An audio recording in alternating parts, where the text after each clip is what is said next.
तो वेब 3 के बारे में आप सब लोग जानते ही हैं कि अभी वेब 3 अंडर डेवलपमेंट है, वेब 3 आ रहा है। लेकिन क्या हो रहा है, देखो आजकल है ना वेब 3 के नाम पर बहुत बेवकूफ बनाया जा रहा है कि ये वेब 3 है, वो वेब 3 है, ये वेब 3 के ब्राउजर्स है, ये है, ऐसा है, वैसा है। बहुत बस व्यूज वगैरह के चक्कर में बेवकूफ बनाया जा रहा है। तो आप इन सब चीजों पे ध्यान मत दो, ठीक है। देखो कैसा है, एक एग्जाम्पल के तौर पर मैं बताऊं तो ब्रेव ब्राउजर वगैरह जैसी चीजें क्या होती है, ये वेब 3 से इनका कुछ लेना देना नहीं है, ठीक है। लेना देना भी है तो बहुत कम है। वेब 3 के ब्राउजर जो है ये, इसमें वेब 3 का कॉन्सेप्ट बहुत कम यूज करा हुआ है, अगर है भी तो, लेकिन बहुत सारे उसमें तो वेब 3 का कॉन्सेप्ट ही नहीं है। बस वो क्या है, डिसेंट्रलाइज जो नेटवर्क होते हैं जैसे क्रिप्टो करेंसी, इथेरियम करेंसी, ये सब चीजों को एक्सेस करने के लिए वो सब चीजें काम आ जाती है, तो उसको वेब 3 से जोड़कर बताया जा रहा है। कैसा होता है, जो आपको बताता है उसको भी लैक ऑफ नॉलेज होता है या फिर नॉलेज है भी, तो बस व्यूज के वगैरह के चक्कर में वो बता दे रहा है, लेकिन उसमें क्या हो रहा है, मिसकंसेप्शन बहुत फैल रहे है ना। तो अवेयर करना हमारा काम है। तो देखो कैसा है, अब वेब 3 के जो ब्राउजर्स है, ब्रेव वगैरह, ये वेब 3 के ब्राउजर्स नहीं है। क्यों है, भी तो कम लेवल पर है। एक पूरी तरह से वेब 3 का ब्राउजर होना और एक बस वेब 3 का उसमें कॉन्सेप्ट होना, इन दोनों में फर्क है ना। अब वेब 3 क्या है, देखो क्या होता है, अगर आप ये चीजों को समझोगे नहीं तो आप नुकसान उठाओगे। क्यों, आधा ज्ञान पूरा नुकसान, ये वाला कॉन्सेप्ट हो जाता है फिर, क्योंकि आप आधा अधूरा नॉलेज होगा तो आपको नुकसान बहुत ज्यादा हो जाएगा इसमें। तो वेब 3 क्या है, वेब 3 जो है एक डिसेंट्रलाइज नेटवर्क पर काम करने वाला नेटवर्क बनाया जा रहा है। जो इंटरनेट होगा वो डिसेंट्रलाइज होगा। अब डिसेंट्रलाइज और सेंट्रलाइज क्या होता है ना, या सेंट्रलाइज और डिसेंट्रलाइज क्या होता है। तो आज का जो हमारा जो वेब है उसको वेब 2 कहा जाता है। क्यों वेब 2 कहा जाता है, क्योंकि वो एक फिर सेंट्रलाइज नेटवर्क है। सेंट्रलाइज मतलब क्या, अब देखो सबसे बेसिक कॉन्सेप्ट जो है सेंट्रलाइज नेटवर्क का, एक सर्वर होगा, सर्वर, और जो वेबसाइट का जिसको कॉन्सेप्ट पता है वो समझ सकता है कि सेंट्रलाइज नेटवर्क क्या होता है। लेकिन जिसको नहीं पता उनके लिए बता देता हूँ कि देखो आप इमेज से भी देख सकते हो, और आप समझो, ठीक है। तो क्या होता है, एक सर्वर होता है, उस सर्वर से हम रिक्वेस्ट करते हैं, हमें जो भी चाहिए इंटरनेट के ऊपर, हम जो भी चाहिए हम उस सर्वर को रिक्वेस्ट करते हैं और वो हमें HTML CSS या किसी भी HTML CSS वगैरह के फॉर्म में जो हमारा डेटा है वो ला कर देता है ना।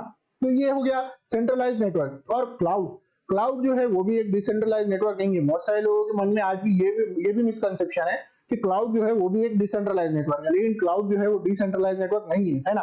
क्यों, क्योंकि क्लाउड क्या है, क्लाउड भी एक छोटे छोटे सर्वर्स बनाए हुए हैं और वो भी एक सर्वर बन के हमें डेटा लाकर देता है, वो भी किसी ना किसी के अंडर है, तो वो डिसेंट्रलाइज नहीं हो जाता है। अब डिसेंट्रलाइज नेटवर्क क्या होता है, देखो डिसेंट्रलाइज नेटवर्क में क्या होता है, डिसेंट्रलाइज नेटवर्क जो होता है इसमें है ना, देखो अलग अलग जगह पर अलग अलग जो हमारे डिवाइसेस होते हैं वो लगे हुए होते हैं, वो खुद सर्वर होता है और खुद ही यूजर भी होता है, ठीक है। हम पीयर्स टू पीयर्स नेटवर्क बोलते हैं इसको, ठीक है। अब आप इसकी एक एग्जांपल समझ सकते हो कि टोरेंट जो पहले चलता था, आज बहुत सारे कंट्रीज में बैन भी हो गया है वो, इसको भी आप एक डिसेंट्रलाइज नेटवर्क के तौर पर देख सकते हो, या फिर आप डार्क वेब वगैरह ऐसी चीजों को भी एक डिसेंट्रलाइज नेटवर्क के तौर पर देख सकते हो, ठीक है। ये पूरी तरह से डिसेंट्रलाइज नेटवर्क नहीं है, क्योंकि ये लीगल वे में तो आता है, बहुत सारी चीजें इसमें लीगल है, बहुत सारी इलीगल है।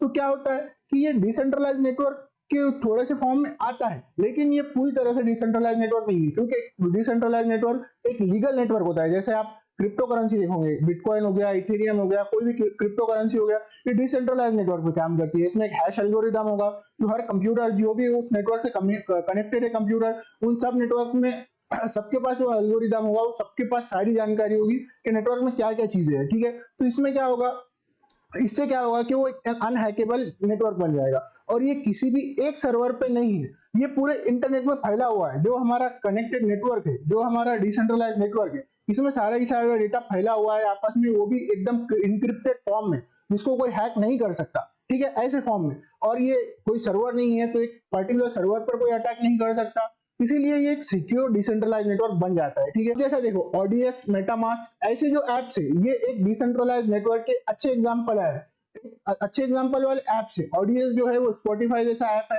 म्यूजिक के लिए चलता है, और जो मेटामास्क है वो एक क्रिप्टो करेंसी का वॉलेट है, ठीक है। ये सब ऐसे काम करते हैं ना, तो ये डिसेंट्रलाइज नेटवर्क के अच्छे एग्जांपल है। लेकिन फिर वही बात क्या होगा कि बहुत सारे लोग क्या कर रहे हैं कि कोई भी ब्राउजर, कोई भी वाले एप्स या कोई भी वाले सॉफ्टवेयर हो, पीसी के हो, मोबाइल के हो, किसी भी डिवाइस के हो, एंड्रॉइड के हो, आईओएस के हो, मैक के हो, आपको क्या कर रहे हैं, बता रहे हैं और बोल रहे हैं कि ये डिसेंट्रलाइज नेटवर्क यानी कि एक वेब 3 का कॉन्सेप्ट है, या फिर ये वेब 3 वाले ऐप्स है या ये फ्यूचर में काम आएंगे। हम अभी बता ही नहीं सकते कि वेब 3 में कौन से ऐप्स होंगे, कौन से सॉफ्टवेयर होंगे, फ्यूचर में क्या काम आएगा, क्या काम नहीं आएगा, ठीक है। ये डिपेंड करता है कि जब वेब 3 पूरी तरीके से डेवलप हो जाएगा उसके बाद उसमें क्या क्या चलेगा, ये इस पर डिपेंड करता है, ठीक है। लेकिन वो जब भी डेवलप होगा वो तब की बात है, ओके। लेकिन देखो जो आज का दौर है, आज के दौर करंट सिचुएशन है, इसमें वेब 2 ही काम करता है। वेब 2 का मैंने आपको कॉन्सेप्ट बता दिया कि एक सर्वर या फिर क्लाउड सर्वर, इन पर से जो डेटा हमें आ रहा है और हम जो डेटा उस पर अपलोड कर रहे हैं या हम रिक्वेस्ट जो डाल रहे हैं उसकी रिक्वेस्ट जो वापस आ रही है, बस यही जो सेंट्रलाइज नेटवर्क है आज के दौर में यही चल रहा है। और सारे ब्राउजर्स वगैरह सॉफ्टवेयर वगैरह जो आज के दौर में काम करते हैं उसमें से ज्यादा वही है जो सेंट्रलाइज नेटवर्क यानी कि वेब 2 पे काम करते हैं।